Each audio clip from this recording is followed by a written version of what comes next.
믿나이다. 믿음 없는 것을 도와주소서. 첫 번째 마가복음 9장 14절. 곧 그 아이의 아비가 소리를 질러 가로되 내가 믿나이다. 나의 믿음 없는 것을 도와주소서 하더라. 성도들과 대화를 하다가 종종 자신이 믿음이 없다 혹은 믿음이 연약하다고 고백하는 것을 듣습니다. 하나님의 살아계심이 믿어지지 않느냐? 예수님께서 우리를 위해 십자가에 돌아가신 것이 믿어지지 않느냐? 등등을 물어봅니다. 그러면 어떤 부분은 믿어지는데 어떤 부분은 안 믿어진다고 대답하는 분들이 있습니다. 성경의 어떤 말씀이 이해되지 않고 믿어지지 않아서 자신이 믿음이 없다고 생각하는 경우를 보게 됩니다. 그런데 전체 성경을 한 말씀도 의심하지 않고 다 믿어야 믿음이 있다고 할 수 있는 것은 아닙니다. 혹시 성경의 전체를 다 믿는다고 해도 그 믿음이 강할 수도 있고 약할 수도 있습니다. 목사인 저도 성경을 읽다가 보면 가끔은 의문이 생기고 의심이 생길 때가 있습니다. 그러면 최대한 고민하고 연구도 해봅니다.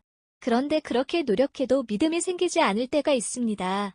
그럴 때 많은 사람들은 거기에서 멈춰서서 자신은 믿음이 없는 사람이다라는 자책감을 가지게 됩니다. 예수님께서 자리를 비운 사이에 귀신 들린 아이를 둔 아버지와 제자들 사이에 논쟁이 벌어졌습니다. 제자들에게 귀신을 쫓아내 달라고 부탁을 했지만 제자들이 귀신을 쫓아내지 못했습니다.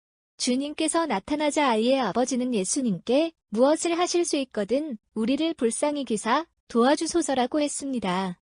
그때 주님께서 할 수 있거든이 무슨 말이냐? 믿는 자에게는 능치 못할 일이 없느니라 라고 말씀하셨습니다. 마가복음 9장 13절. 아이의 아버지는 내가 믿나이다. 나의 믿음 없는 것을 도와주소서라고 간구했습니다. 아이의 아버지 말은 앞과 뒤가 맞지 않습니다. 믿는다고 하고서는 믿음 없는 것을 도와달라고 했기 때문입니다.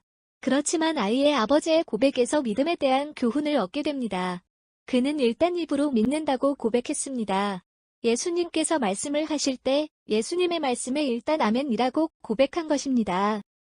성경을 볼 때 이해가 안 되고 안 믿어지는 부분이 있을 때 가장 중요한 것은 일단 아멘이라고 고백하는 것입니다. 우리는 종종 믿음은 믿어지는 것을 믿는 것이라고 생각합니다. 그러나 이해가 되지 않고 하고 싶지 않지만 자신의 생각과 뜻을 굴복하고 하는 것이 순종이듯 믿음도 이해가 되지 않고 믿어지기 어려운 것을 믿는 것입니다.